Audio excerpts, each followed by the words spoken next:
마태복음 6장 19절에서 24절까지의 말씀을 가지고 함께 생각해 보겠는데, 먼저 본문을 찾아보도록 하겠습니다. 마태복음 6장 19절입니다.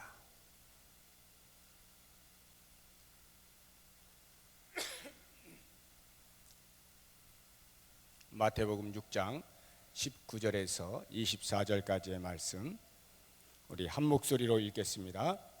너희를 위하여 보물을 땅에 쌓아두지 말라. 거기는 좀과 동록이 해하며 도둑이 구멍을 뚫고 도둑질하느니라. 오직 너희를 위하여 보물을 하늘에 쌓아두라. 거기는 좀이나 동록이 해하지 못하며 도둑이 구멍을 뚫지도 못하고 도둑질도 못하느니라. 내 보물 있는 그곳에는 내 마음도 있느니라.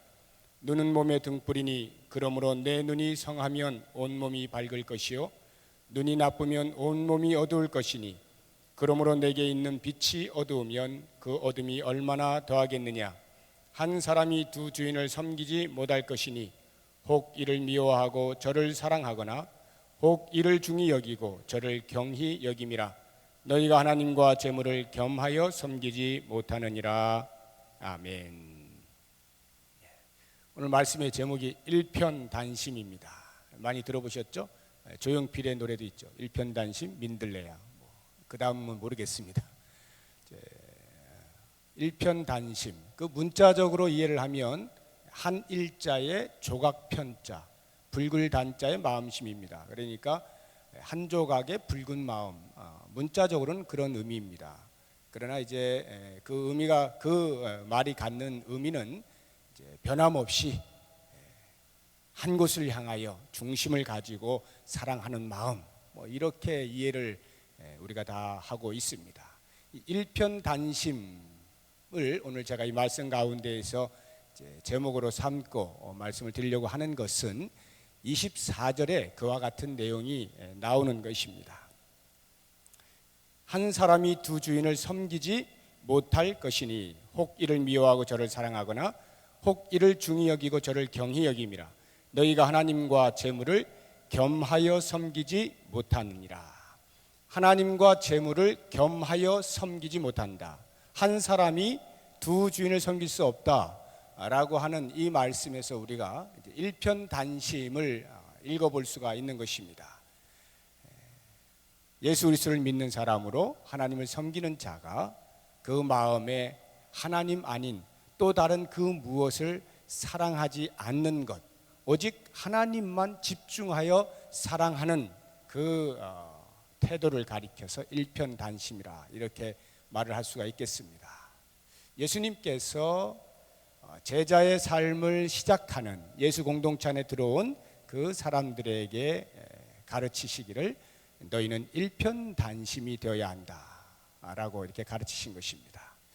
하나님께서 가장 싫어하시는 것이 무엇이겠습니까?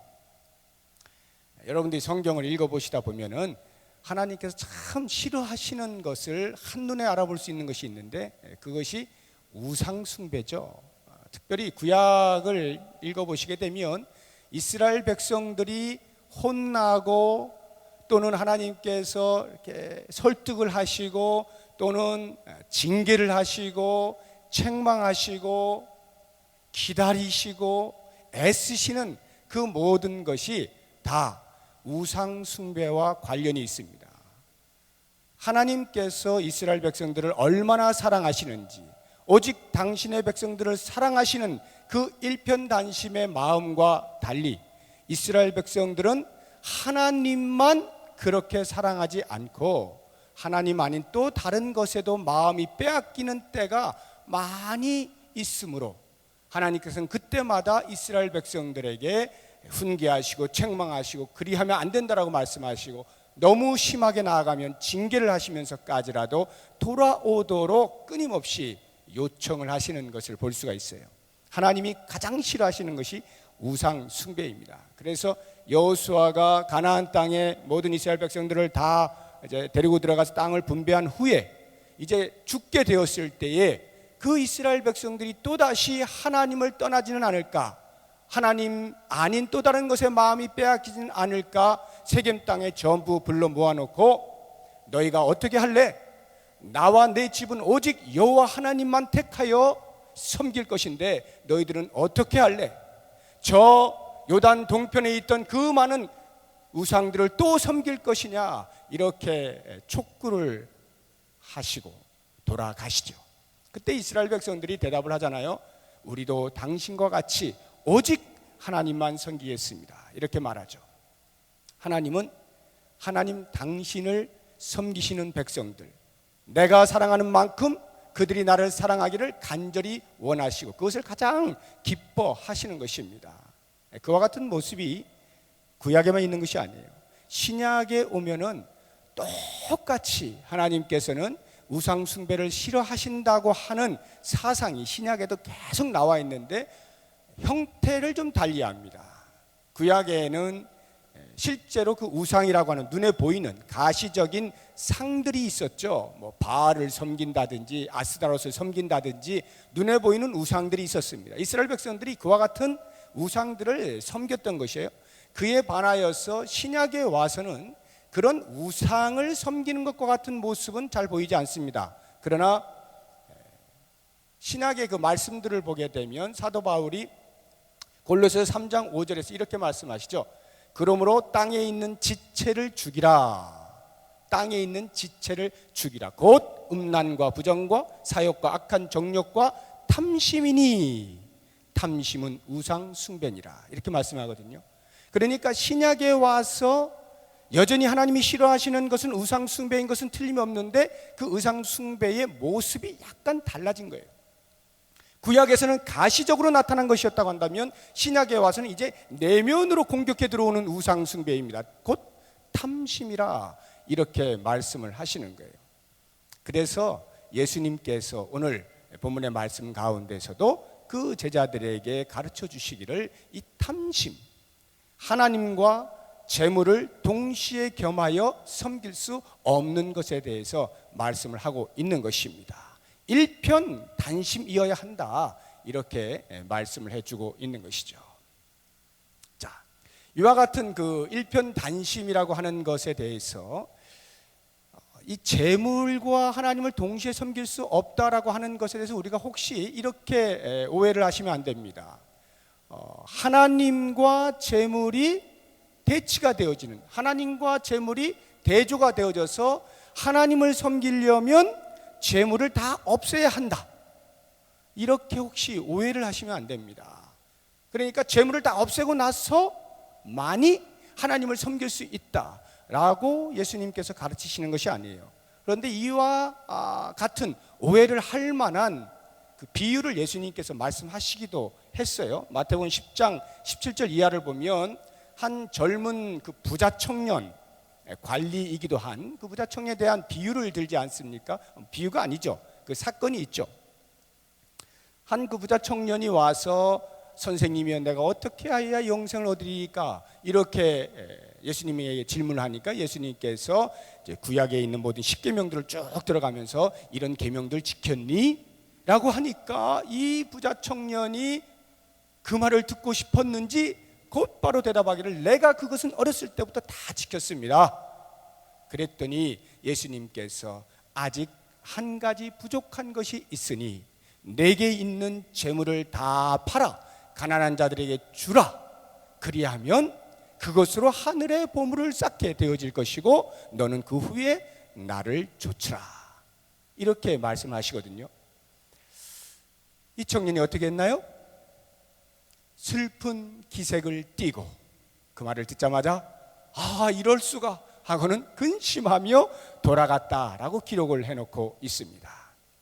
거기를 보면 마치 예수님께서는 당신을 좇을 때 재물이 있어서는 안 되는 것처럼 보이지 않습니까? 재물을 다 팔아서 가난한 자들 주고 그리고 나를 좇으면 네가 영생을 얻을 수 있겠다, 이렇게 말씀을 하신 것처럼 보여져서 마치 지금 이 예수님의 교훈도 하나님과 재물 자체를 비교하여 대조적으로 재물이냐 하나님이냐 둘 중에 하나 선택해, 이렇게 말씀하시는 것으로 오해를 하기가 쉽지만 예수님께서 그 부자 청년과의 대화 가운데서 우리에게 정작 알려주시고자 하는 것은 네가 재물을 택할래 나를 택할래를 요청하신 것이 아니라 그 부자 청년의 마음 가운데에 예수 그리스도를 좇을 만한 마음보다는 자기가 가지고 있는 재물을 지키고자 하는 마음이 훨씬 컸던 것이죠. 다시 말하면 재물을 섬기고 있는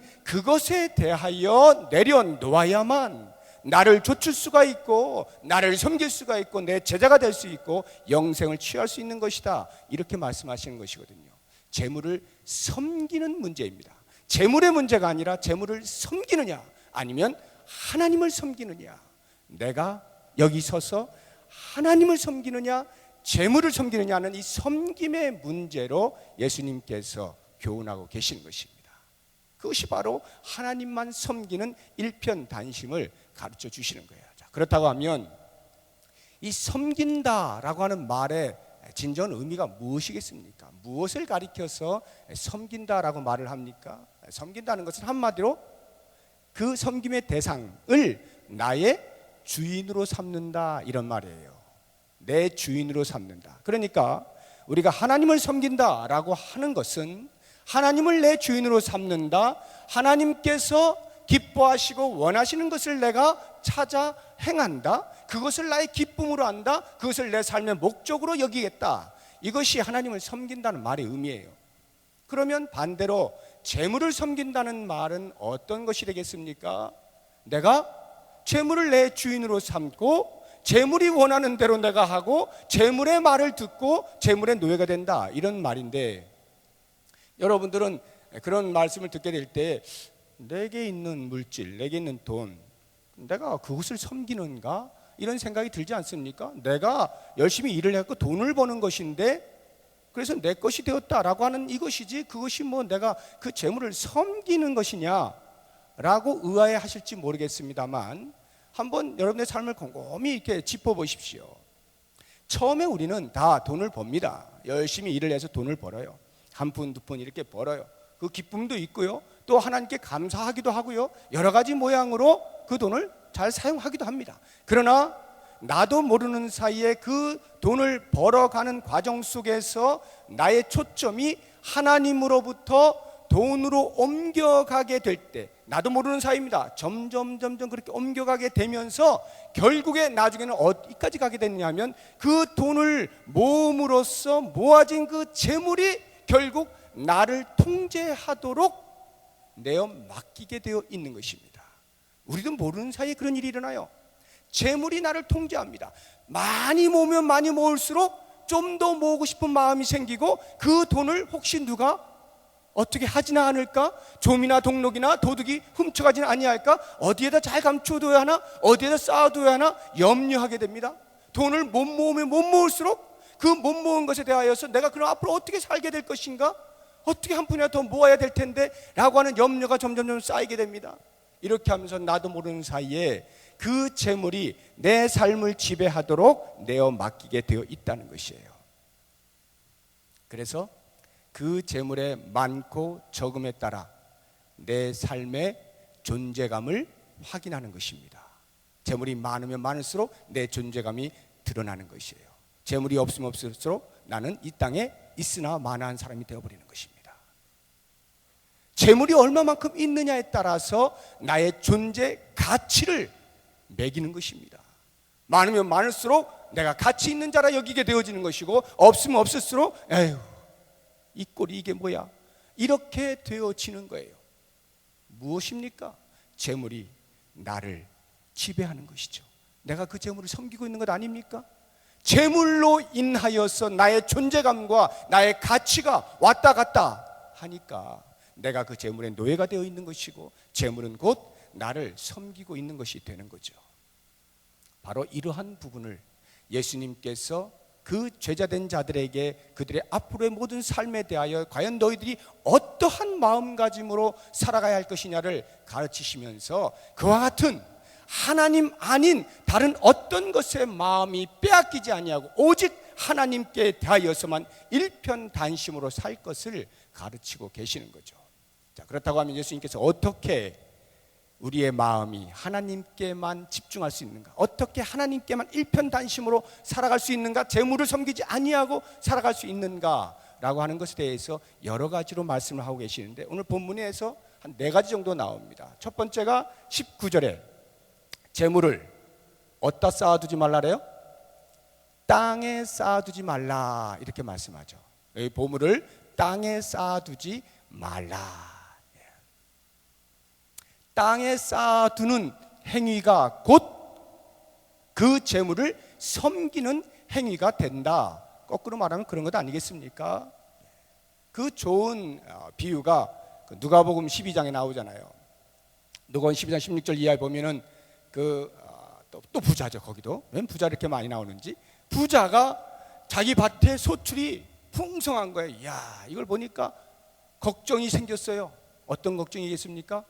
이 소출을 다 어디다 쌓아두어야 할지 모르겠는 거예요. 지금 자기가 가지고 있는 그 곡간이 너무 작아. 그래서 고민하다가 에이, 안 되겠다, 이 적은 곡간 헐고 새로 짓자. 내가 가진 이 소출 전부 쌓아둘 만한 큰 곡간을 짓자. 그리고는 여러 해 쓸 물건을 꽉꽉 쌓아두었으니 이제부터 내 영혼아 배를 두드리고, 여러 해 쓸 물건을 쌓아두었으니 기뻐하고 즐거워하고 먹고 마시고 즐거워하라, 이렇게 말하겠다라는 그런 비유가 나옵니다. 그리고는 이제 하나님께서 만일 그 밤에 네 영혼을 가지고 가시면 그 물건이 누구의 것이 되겠느냐, 그 재물이 누구의 것이 되겠느냐, 이렇게 이제 말씀을 하시는데, 바로 그 비유를 보시게 되면 쌓아두지 않습니까? 이 쌓아둔다는 것에서 아하, 우리 인간이 재물을 섬기는구나 하는 것을 알 수 있어요. 그 19절의 말씀이 그 말이에요. 그 영혼에 대해서 하시는, 자기가 이렇게 뇌까리는 말, 내 영혼아 즐거워하자. 여러 해 쓸 물건이 여기 가득 차 있으니 배불리 먹고 마시고 즐거워하자, 쉼을 얻고 즐거워하자, 이렇게 말하거든요. 그게 뭡니까? 그 쌓아놓은 재물로 인하여서 내 마음에 평안을 얻는다는 거예요. 그 쌓아둔 재물이 나를 평안케 만들어 줄 것이라는 거죠. 그 쌓아둔 재물이 나로 쉼을 얻게 할 것이다. 그 쌓아둔 재물 때문에 내가 근심 걱정 없을 것이다 라고 여기게 되어지는 것, 즉 그 재물을 섬기고 있는 거죠. 재물의 마음이 빼앗긴 거예요. 거기에 어디 하나님이 들어갈 틈이 있습니까? 재물만 있으면 내가 배불리 먹고 마실 수가 있는데, 재물만 있으면 내가 쉼을 얻을 수가 있는데, 재물만 있으면 내가 즐거워할 수가 있는데, 거기에 어디 하나님이 들어갈 자리가 있어요? 하나님이 들어오시면 뭐 하겠어요? 방해만 될 뿐이지. 그러니까 곧 재물을 땅에 쌓아둔다는 말이 그 재물을 섬긴다라는 말이 되는 것입니다. 그러므로 하나님을 향한 일편단심의 삶을 살아야 할 예수님의 제자라고 한다면 그와 같이 재물을 땅에 쌓아두지 말라, 이렇게 말씀을 하시는 거예요. 이렇게 재물을 땅에 쌓아두지 말라고 하니까 참 근심과 걱정이 생기죠. 야, 이거 어떻게, 그러면 지금 우리가 돈을 버는 것은 무엇이고 내가 좀 저축을 한다는 것은 무슨 의미인가? 그거 하지 말라는 것인가? 오해하지 마십시오. 그런 뜻이 전혀 아닙니다. 재물을 땅에 쌓아두지 말라는 말은 돈을 벌지 말라, 또는 그 번 돈을 저축하지 말라, 이런 뜻이 전혀 아니에요. 성경 다른 곳에 보십시오. 돈을 열심히 벌라고 말씀하죠. 일하기 싫거든 먹지도 말라. 부지런히 근면성실하게 돈을 벌 것을 말씀하고 계십니다. 개미에게 가서 배우라. 개미는 두령도 없고 지도자도 없지만 자기가 열심히 일하여 준비해서 그렇게 되어지지 못할 날을 대비한다 라고 하면서 저축할 것도 가르치고 계십니다. 그렇다고 하면 이 재물을 땅에 쌓아두지 말라는 건 뭐예요? 재물의 노예가 되어서 재물 아니면 난 못 살아, 재물과 함께 영원히 살리, 이러한 섬김의 마음을 갖지 말라, 이런 말이죠. 여러분, 부자 가운데도요, 얼마든지 그 돈을 주를 위하여 멋지게 사용한 사람도 있어요. 쌓아두지 아니하고. 왜 하나님께서 우리들에게 재물을 쌓아두지 말라 하시느냐? 재물은 쌓아둘 성질의 것이 아니거든요. 그럼 재물은 뭐겠습니까? 하나님이 우리에게 사용하라 주신 거니. 재물이 있는 이유는 우리의 사용을 기다리고 있는 거예요. 재물은요, 우리가 사용해야 할 것이지 쌓아둬야 할 것이 아닙니다. 사용하는 거예요. 그렇다고 해서 그 사용을 내가 기뻐하고 내가 즐거워하고 내 배를 두드리는 데에만 사용하는 것도 다 사용이냐? 그러면 재물을 땅에 쌓아두는 것이 아닌 것이 되느냐? 그렇지는 않습니다. 거의 사용한다라고 할 때는 지혜가 있어야 돼요. 그냥 막 사용하는 것은 사치하다고 하고 활락을 즐긴다 하고 방종하는 삶이라고 말을 하지 잘 썼다 이렇게 말하지 않습니다. 제가 지금 말씀드리고 있는 재물은 쌓아둘 것이 아니라 사용해야 할 것이다 라고 할 때 이 사용함은 하나님이 기뻐하시는 일, 왜 우리가 하나님을 섬기는 하나님과 일편단심을 가진 자로서 하나님이 기뻐하시는 일에 사용하는 것을 말하는 것입니다. 하나님이 우리로 하여금 쓰기를 원하시는 그곳에 쓰는 것을 바르게 잘 사용한다 이렇게 말씀하는 거예요. 그래서 디모데전서 6장에 보면은 사도 바울이 디모데에게 이렇게 말해요. 디모데야, 너 지금 목회하는 거기에 혹시 부한 자들이 있느냐? 그러면 그 부한 자들의 꼭 명해서 이렇게 꼭 가르쳐라. 너희들이 정함이 없는 재물에 소망을 두지 말고 부한 자들아, 후히 주시고 누려 주시는 하나님께 그 소망을 두고 선한 일에 힘쓰고 선한 사업을 하기를 즐거워하고 나누어 주기를 기뻐하고 너그러이 베푸는 자가 되도록 가르쳐라 이렇게 말씀하시거든요. 이것이 곧 재물을 가진 자, 재물을 사용하는 자의 태도이고 그것이 곧 하나님이 기뻐하시는 삶이다 이런 말이죠. 그러한 삶을, 그러한 사용을 하게 될 때에 이 땅에 재물을 쌓는 것이 아닌 것이 되는 것입니다. 그러면 예수님께서 계속해서 가르치시기를 어떻게 네가 하나님께 대하여 일편단심의 마음을 가질 수가 있을 것이냐? 너희가 정말로 쌓아두기를 원하느냐? 그렇다고 하면 재물을 이 땅에 쌓지 말고 하늘에 쌓아두려무나 이렇게 말씀하시는 거예요. 정말 쌓고 싶니? 정말 쌓고 싶다면 하늘에다가 재물을 쌓아라. 자, 하늘에 재물을 쌓을 수 있는 방법이 뭐겠습니까? 여러분 한번 생각해 보세요. 어떻게 하면 이 땅에 있는 재물로 하늘에 쌓아둘 수 있을까요? 너희를 위하여 재물을 땅에 쌓지 말고 하늘에 쌓아둬라. 비결이 뭘까요? 어떻게 하면 하늘에 쌓아둘 수 있을까요? 딱 한 가지입니다. 그것은 곧 이 땅에 있는 재물을 사용함으로써입니다. 이 땅에 있는 재물을 사용함으로써 하늘에다 쌓아둘 수 있는 거예요. 그러면 그 사용이 어떠한 사용이라고요? 하나님께서 기뻐하시는 곳에 사용하는 것, 그것이 곧 하늘의 보물을 쌓는 것이라는 거예요. 그 하늘에 쌓아둔 보물은 이 땅에 쌓아둔 재물과 달라서 좀이나 동록이 해치지 못하고 도둑이 들어와서 훔치지도 못하는 하나님께서 금고가 되어주시고 하나님께서 파수꾼이 되어주셔서 우리의 쌓아놓은 보물들을 고스란히 지켜주시고 인정해주시고 이것이 너의 열매다 이렇게 말씀을 해 주시는 거예요.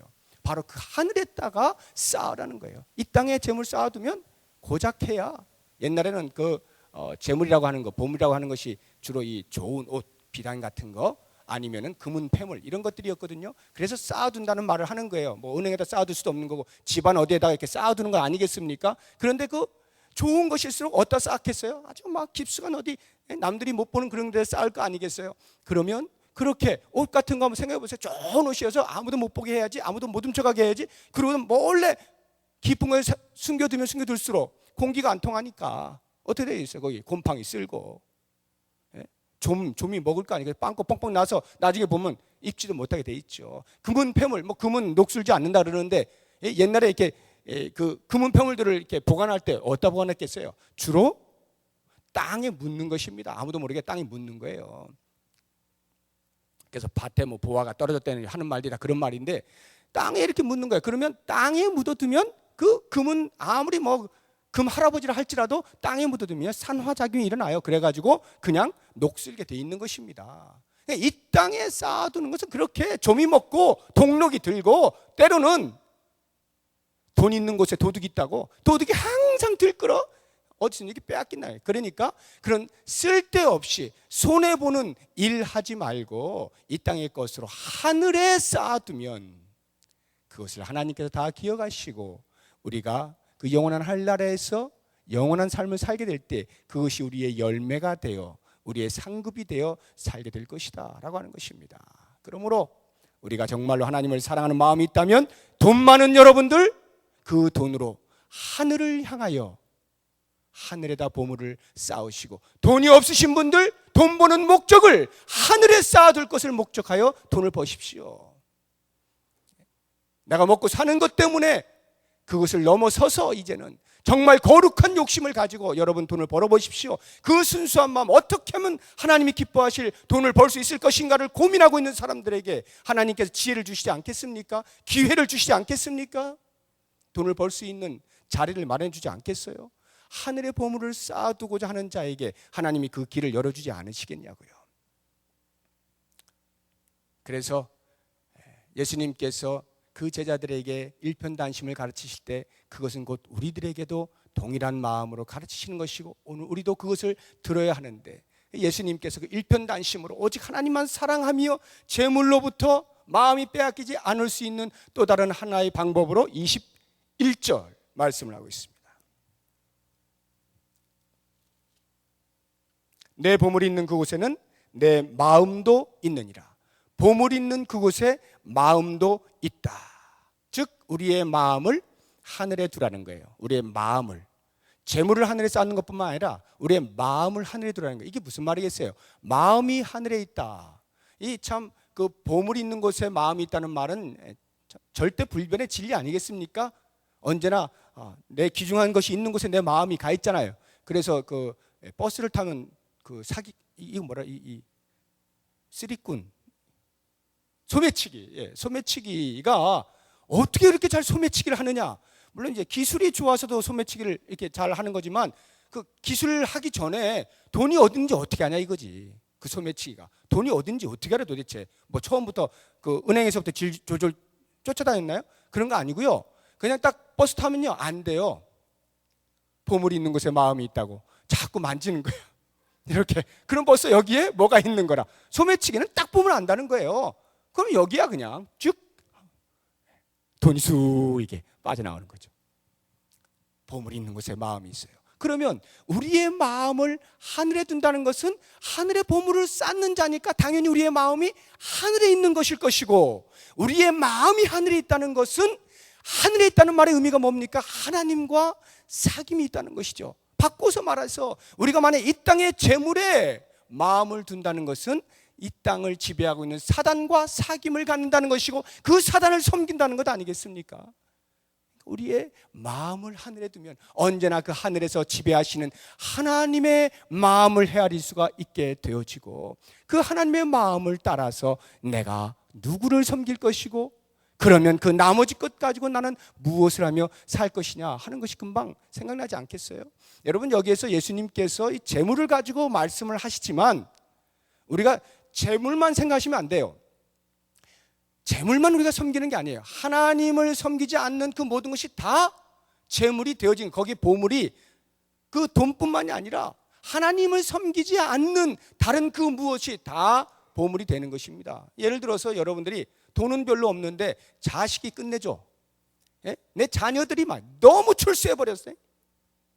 그 자녀들만 보면 그냥 가슴이 평안하고 그냥 너무 기쁘고 즐겁고, 물론 그것이 잘못됐다는 것이 아니라, 그래서 하나님을 잊으면 하나님 아닌 다른 것으로 나의 자랑 삼고 싶은 것이 있다면 그것이 보물이라는 거예요. 그것이 자식이 됐든지 아니면 나의 재능이 됐든지, 나는 다른 사람이 못하는 이거 끝내줘, 아무도 날 흉내 못 내지, 이것만 하면 나의 나됨이 증명되어지는 것, 이렇게 나를 자랑스럽게 여기게 만드는 거기에 내 마음이 빼앗기게 된다면 그것이 곧 전부 하나님과의 마음을 나누게 되는 일편단심을 깨트리는 것이 되는 것입니다.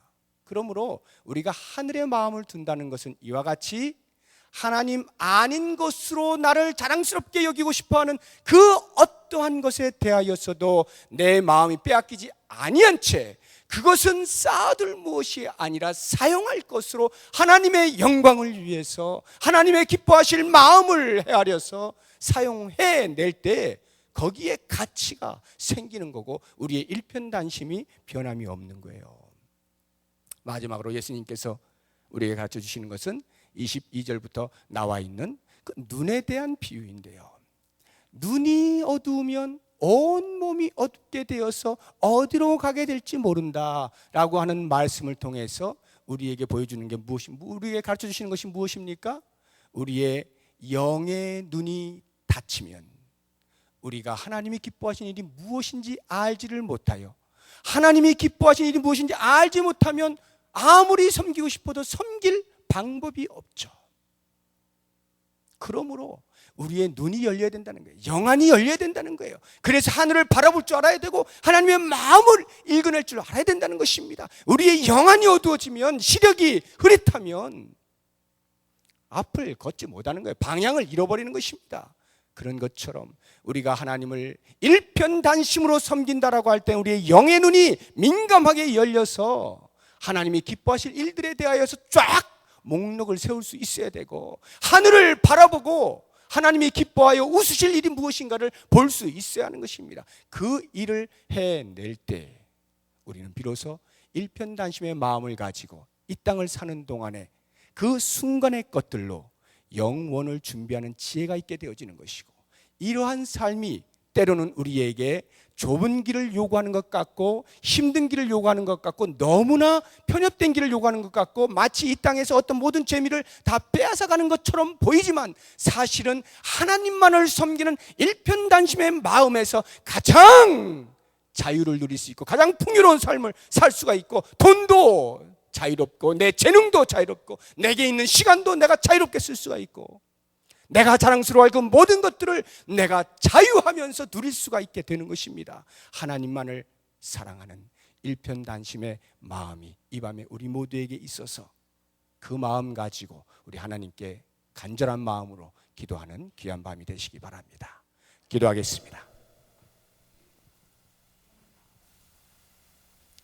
하나님 말씀을 기억하면서 우리 같이 한번 통성으로 기도해 보십시다.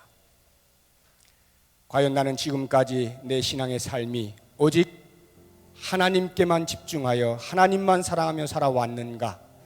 하나님께서 싫어하시는 것을 혹시 행한 적은 없는가? 마음이 나누어진 적은 없는가? 의심하거나 불평하거나 원망한 일은 없는가?